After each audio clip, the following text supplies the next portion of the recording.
Cara yang paling aman untuk mengetahui perkembangan janin apabila Bunda tidak berani keluar rumah, maka Bunda harus senantiasa menjaga kesehatan dengan mengkonsumsi makanan yang sehat.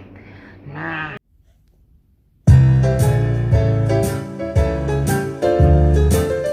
Hai hai hai Bunda cantik. Hai hai hai Bunda cantik. Dengarlah info ini dari Bu Dokter, kita yang cantik. Hai hai hai Bunda cantik. hai Bunda cantik. Pantengin terus ya info-info kesehatan yang bermanfaat buat Bunda semua.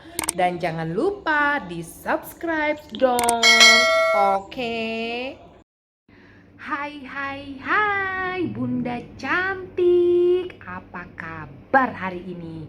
Pastinya Bunda semua lagi stay at home dan selalu menjaga stamina supaya tetap sehat, dan juga adik bayi yang di dalam kandungannya juga always sehat.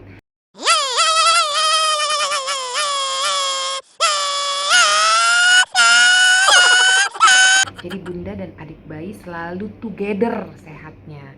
Nah Bun, mungkin Bunda sudah sering sekali mendengar cerita tentang COVID-19. Bahkan saya seyakin-yakinnya kalau pengetahuan Bunda tentang COVID, Corona ini sudah sangat luar biasa. Karena setiap hari di TV, di sosmed, di mana-mana, di WA group, di mana aja Bunda pasti selalu membaca dan mendengar tentang berita terbaru terupdate tentang COVID-19 ini. Namun yang tidak kalah penting adalah bagaimana sih cara yang paling aman bagi Bunda yang sedang hamil untuk selalu tahu bagaimana perkembangan janinnya. Nah Bun, selain stay at home tentunya, Bunda tentunya setiap hari di rumah selalu mengupdate ilmu, juga mengeluarkan ilmu-ilmu cerdasnya tentang masak-memasak ya. Pastinya Bunda harus selalu mengkonsumsi dan memasak makanan yang sehat, ya kan Bun? Sayur hijau, daging mentah dan sebagainya. Cara yang paling aman untuk mengetahui perkembangan janin apabila Bunda tidak berani keluar rumah, maka Bunda harus senantiasa menjaga kesehatan dengan mengkonsumsi makanan yang sehat. Nah, di rumah Bunda harus senantiasa juga tetap menjaga kebersihan di rumah. Nah, kan sekarang banyak tuh Bun, beberapa larutan desinfektan untuk membersihkan peralatan-peralatan di rumah. Yang paling sederhana misalnya gagang pintu tentunya ya, kemudian meja, kursi dan sebagainya. Dan tentunya di rumah Bunda adalah keluarga yang terdiri dari ayah, ibu, anak ataupun orang tua ya. Hendaknya bila Bunda menerima tamu dari luar atau dari kampung misalnya, harus tetap dilakukan isolasi secara mandiri di rumah Bunda. Nah, jadi Bun, kalau Bunda berada di trimester awal, untuk melihat bagaimana kondisi janinnya, yang paling penting adalah melihat, mengobservasi apakah ada terjadi nyeri perut yang hebat, apakah ada terjadi perdarahan dari kemaluan. Bila hal itu tidak terjadi, artinya Bunda bisa aman di rumah, ya. Dan tidak kalah penting, kalau muntah Bunda berlebihan, ya itu dia juga sangat penting. Muntah yang berlebihan tentunya akan menyebabkan dehidrasi, kekurangan cairan. Nah, jadi kalau misalnya muntah Bunda masih aman ya, jadi hanya mual-mual, muntahnya ada, tapi Bunda tetap mengkonsumsi makanan atau minuman sehingga tidak terjadi dehidrasi atau kekurangan cairan, it's okay Bunda untuk tetap stay di rumah.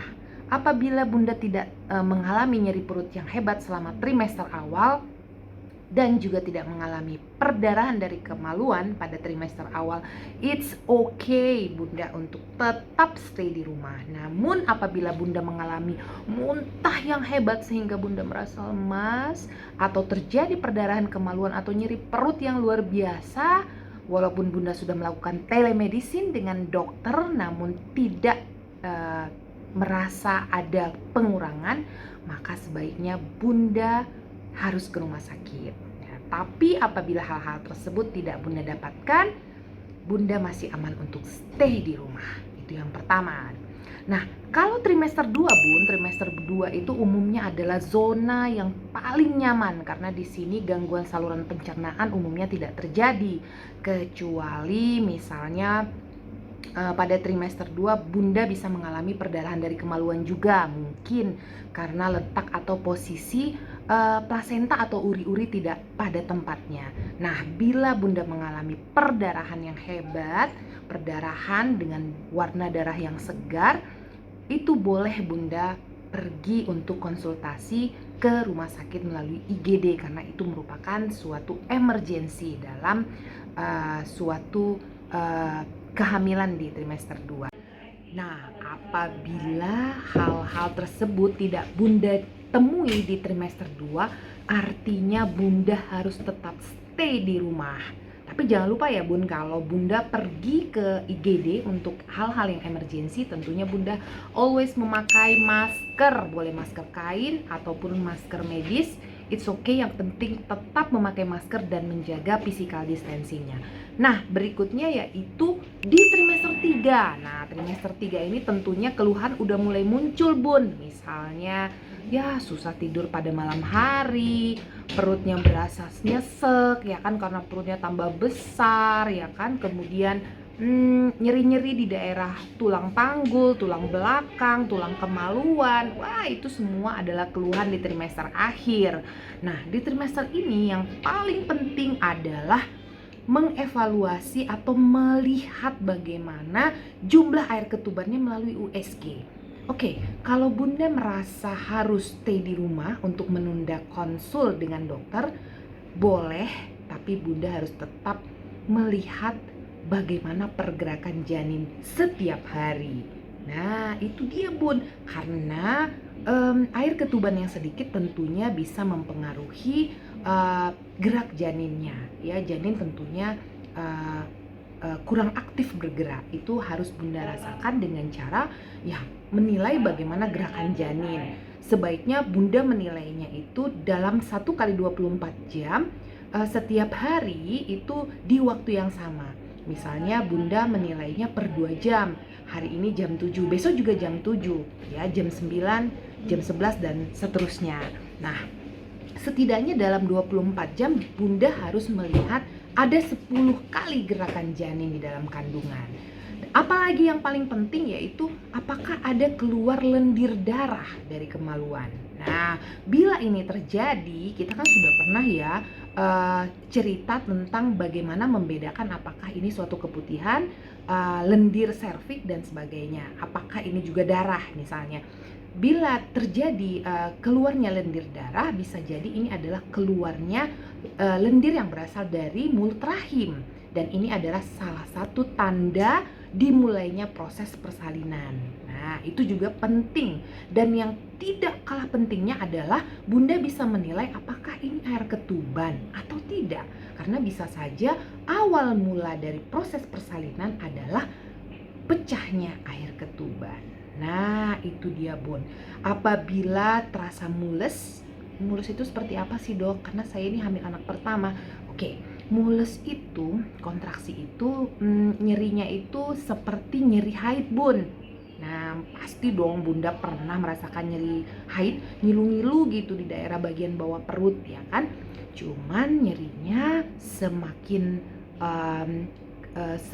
lama semakin terasa kuat dan durasinya semakin panjang.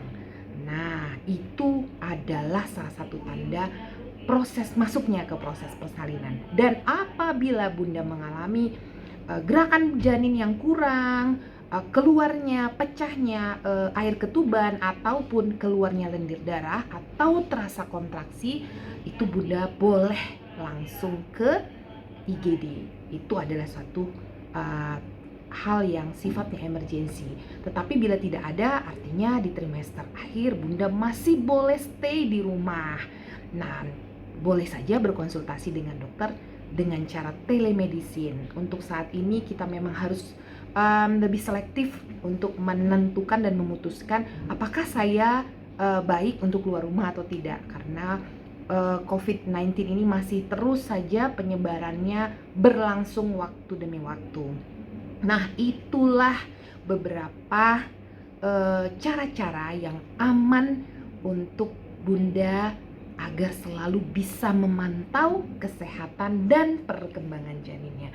Bagaimana Bun? Saya berharap semua bunda yang ada di Indonesia dan juga di dunia tentunya, bunda hamil, bunda menyusui, bunda yang sedang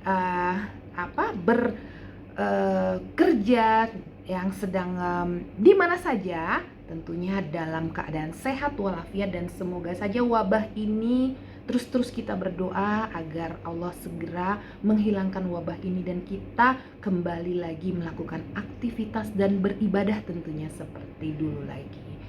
Semoga bermanfaat Bun. Kangen deh sama Bunda, sudah lama gak ketemu. Dadah Bunda. Karena apa Bun? Karena Bunda yang cantik adalah Bunda yang cerdas.